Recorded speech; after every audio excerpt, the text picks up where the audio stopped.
That's going to have to be a really nice, quick, easy one because otherwise it will fall out the bowl.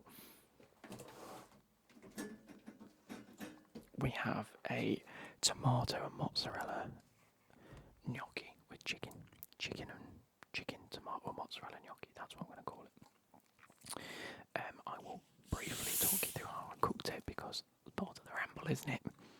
Be nice and easy. We're going to fill my drink up.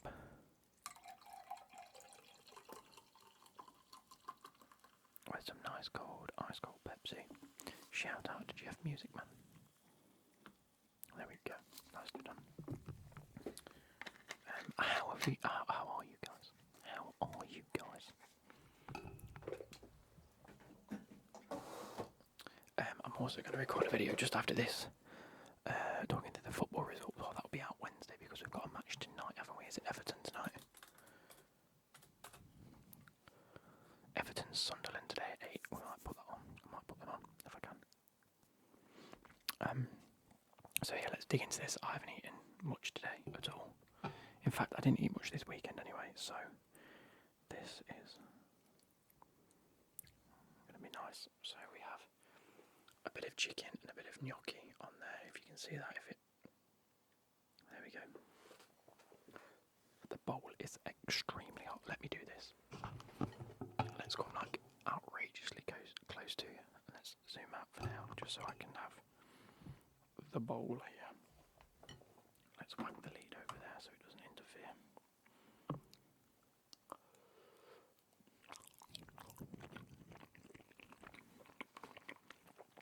That is unbelievably good. Oh my god. That is outrageous. That's like the most hearty Italian thing I've ever eaten in my life. That's like eating like a shepherd's pie, but like Italian. Unbelievable.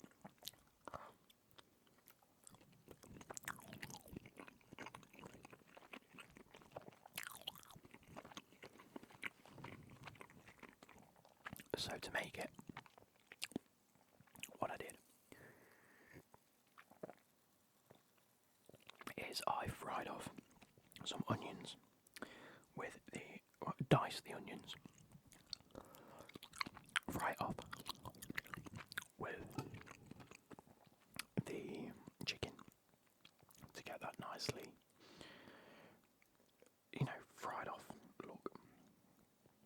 There's a big bit of mozzarella there, I don't particularly want it. Yeah, fry off the chicken and the onion together. That's going to be hot.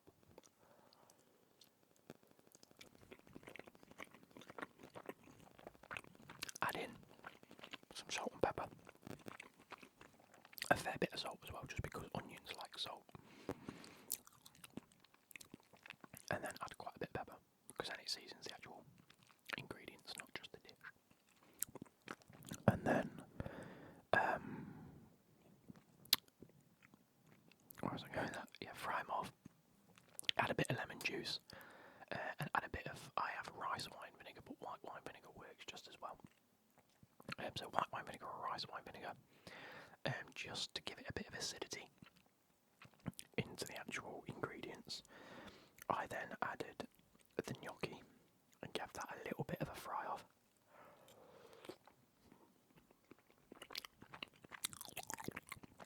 Just to warm through.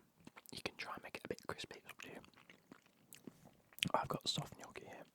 It's got nice and sort of doughy, like a pasta.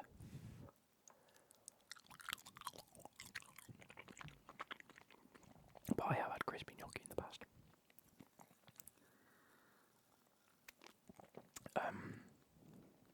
Yeah, so add that in, and then once that's all, like the chicken doesn't have to be like cooked all the way through, but nicely sort of at least white and browned off on a few sides.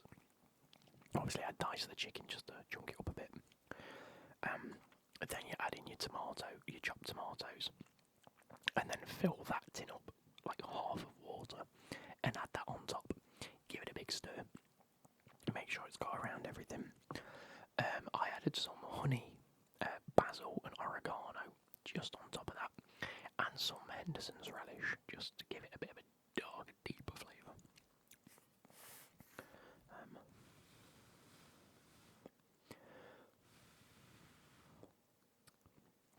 Did it add anything else in after that? I'll need to give it a bit of sweetness. The recipe said like 500 grams of sugar. I'm not adding that. No, 100 grams of sugar, sorry, not 500 grams. Wow. I just add some honey. I just find it easier to use honey in recipes like this, and it adds a better flavour.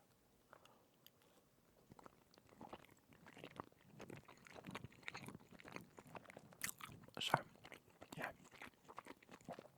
Basil and oregano, just like herbs. Maybe a bit more pepper at that point. But yeah, stir it all until it goes really thick. Lower the heat. Sorry, stir it all until it's mixed. Take it off the heat. It's like a 6 or a 7. Just let it bubble away for a while. Let it simmer and just reduce down completely. So you get like a really thick sauce. Like I've got here. And then I only had half a mozzarella because I used half of it last night. But all you got to do is like cut slices off and just place it on top of your pan and whack it onto the grill for maybe 5 minutes. I did like 2 minutes, give it a bit of a shake to stop things sticking to the pan, and then sort of twisted the handle to the other side to get a more like even cook onto the grill. And then you have this like cheesy, if you can see that at the top there, cheesy, chickeny, doughy mess of goodness that have got onions and tomatoes in it. So that's 2 of your 5 a day done.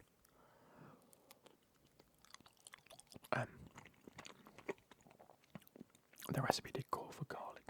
Now, I have a story about that. I tried to make this the other night, like 2-3 nights ago. It went disastrously wrong. I fried off some onions, and I fried off some garlic, and I was going to add chorizo into this as well, chicken and chorizo, which would have been fantastic. I cut up all the chorizo as the onions and the garlic were frying. I put the chorizo into the pan, and as it started frying, now one of maybe 4 things happened here. One, I was using my cast iron pan, and that might have gone funny. I really hope not, because that cost me a fortune, but there's potential. Number 2, I added a splash of water, which caused issues. Number 3, the garlic was off and just completely gone off, even though it was a new packet of garlic. Or 4, a combination of that happened, because what happened next is the garlic turned blue, and I'm talking blue. I'm not talking like blue, I'm talking blue. And it went all minging and horrible, and it fucking reeked. It was like the most pungent garlic smell I've ever had in my life. And I was looking at it going, what has happened?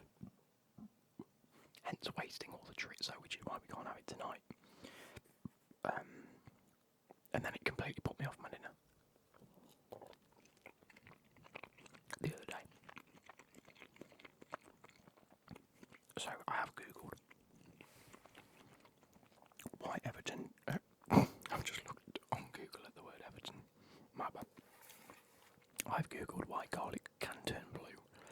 It turns out it can turn blue if it comes into contact with copper, which is weird anyway. I don't know how that would happen unless something in the pan has gone a bit awry. Hence the pan, I don't think that's it. Sometimes in the water, if it comes into contact with some types of water, which again I don't like to think has happened, but quite could have happened, you know, or that the garlic is gone bad and it's oxidised before we've tried to fry it, which is more likely of the case.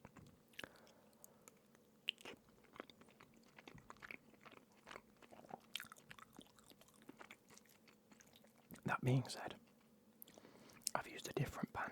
I didn't use garlic in this at all, and it's gone completely fine.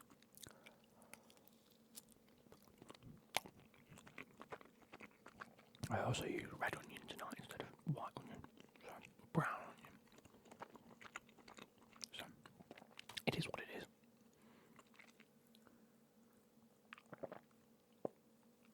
I wasn't risking having a night of not having decent food that I cooked myself, that I've been fancying for a few days now.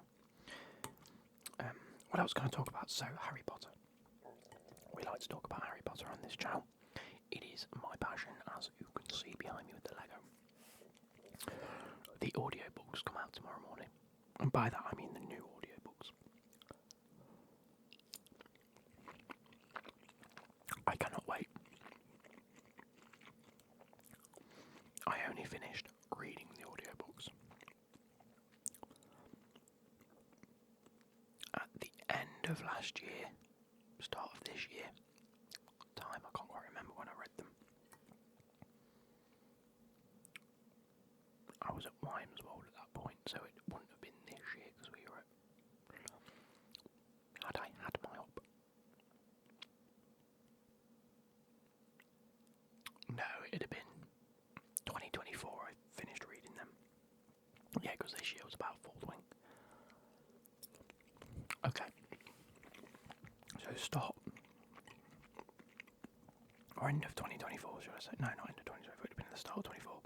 Start of 24, I finished Harry Potter, the audiobooks, which are word for word to the books, so I will take that as reading the books. I know a few people will argue with that, a few people won't. I don't find the time in a day to read books, personally. It's not my medium, if that makes sense. However, to and from work, and sometimes around the house, I'll have my headphones on. To and from work, I'll have an audiobook on, and I've managed to read more in the past 2 to 3 years than I ever have in my life. And I think that's a good thing. I think it's always good to try and read. / listen. So, I had read the Harry Potters for the first time only very recently, given the fact that I've got the books. I've had the books all of my life, and I've just never actually read them. So I was very happy to do so. And in my mind, I was like, there will always become a point where I would want to reread them, to try and catch up on things that I might have missed, to re-understand a lot of the characters.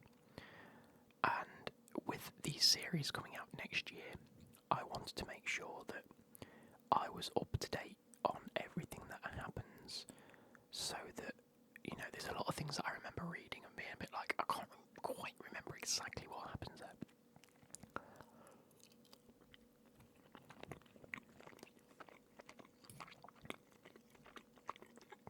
But at the same time, I didn't want to have to reread them solely to be able to watch the series and sort of compare notes. However, a new audible series is coming out first thing in the morning. I think it releases it when you're seeing this in about 6 or 7 hours. I think it's at 2 o'clock in the morning. Obviously, I won't be awake, but when I wake up at 5:30 in the morning, I will make sure to have downloaded the first book, because the first one comes out in the morning. It's not all 7 of them. They're sort of getting released month on month for the next 7 months, which I think is a very good thing, because it means within the next 7 months, and then I think they'll release the series. I think they're sort of counting down. Now, a few things to note. It is a full cast audible experience, which means they have cast members for each character, or for the majority of characters. Let me just run through them.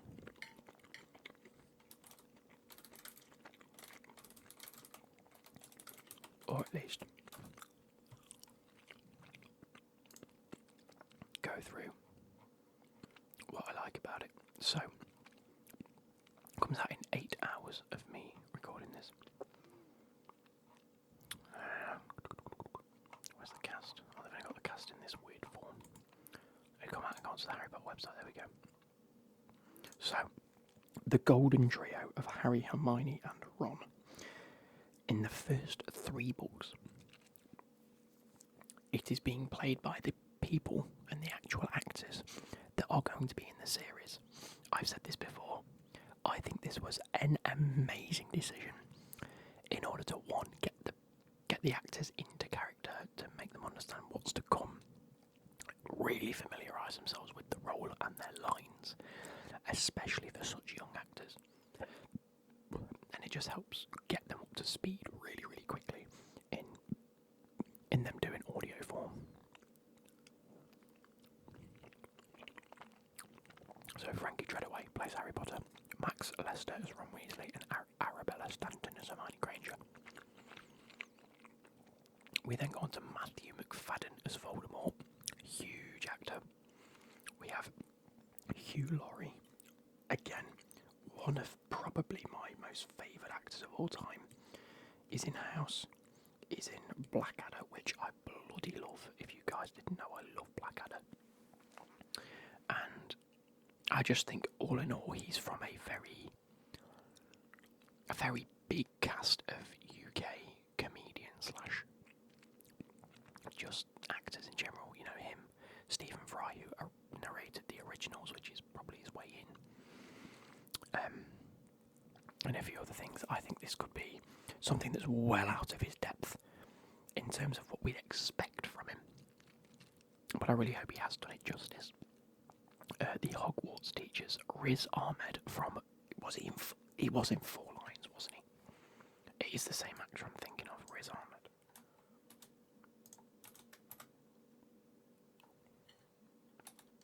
Yeah, Riz Ahmed, 4 Lions. He played Omar. Yeah. Yeah, we have Sacha Dhawan as Professor Quirrell, Michelle Gomez as McGonagall, Tracy Oberman as Rolanda Hooch, and Fergus Rattigan as Phileas Flitwick. Again, not names that immediately spring to mind.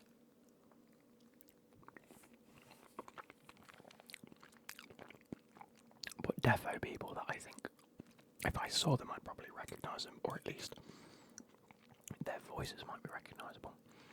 Mark Addy as Rubius Hagrid, Adil Akhtar as Filch, Yasmin Mwanza as Irma Prince, and Rebecca Root as Madame Pomfrey.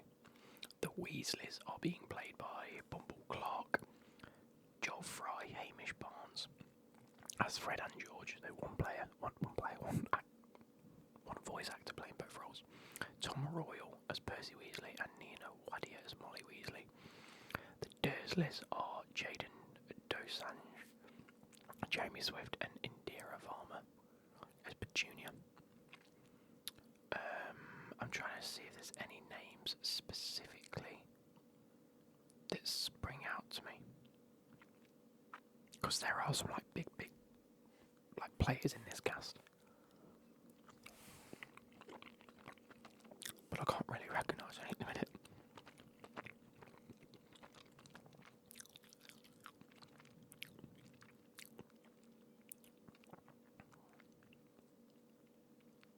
Oh my god.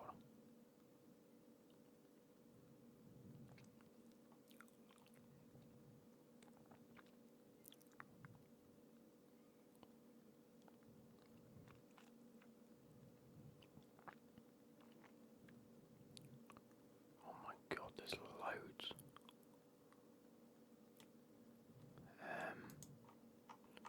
Does it tell you? So for the first book, narrated by Kush Jumbo at OBE. So yeah, I think there are many more coming. Oh yeah, that was just the first book. Okay, that's just the first book. How do we discover books?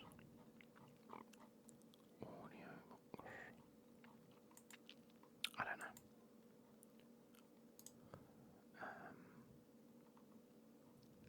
There we go.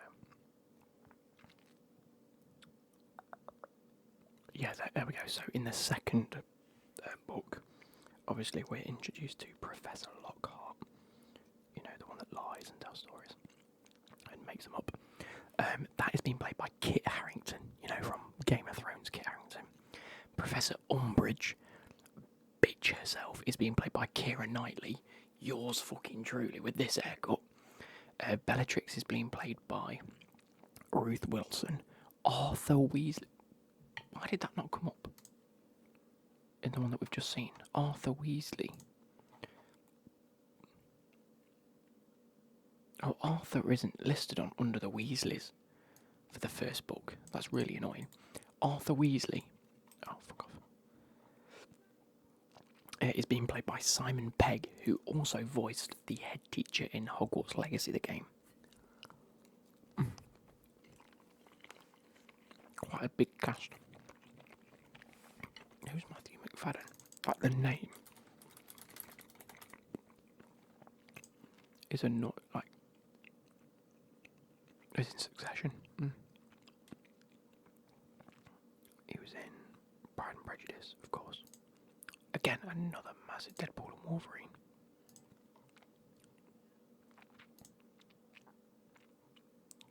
He's been in a lot of films. Again, it's got a real star-studded cast, at least so far. So I'm really looking forward to it. I think it's going to be fantastic. And again, allows me to listen to it again before the films come out, so long as I keep up with it. The first book, again, is only 8 hours long.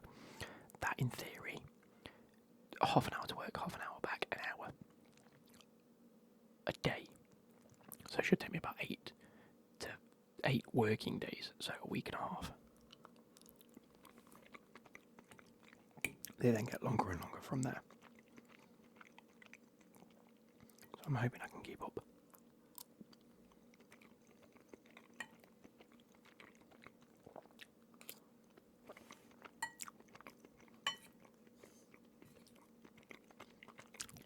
Right, let's finish this because this was absolutely delightful.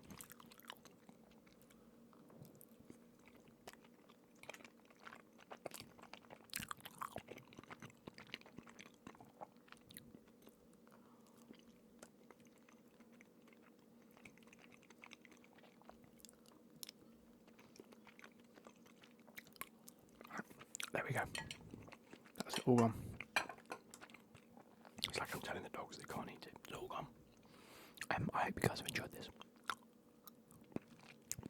And I shall catch you later. Goodbye.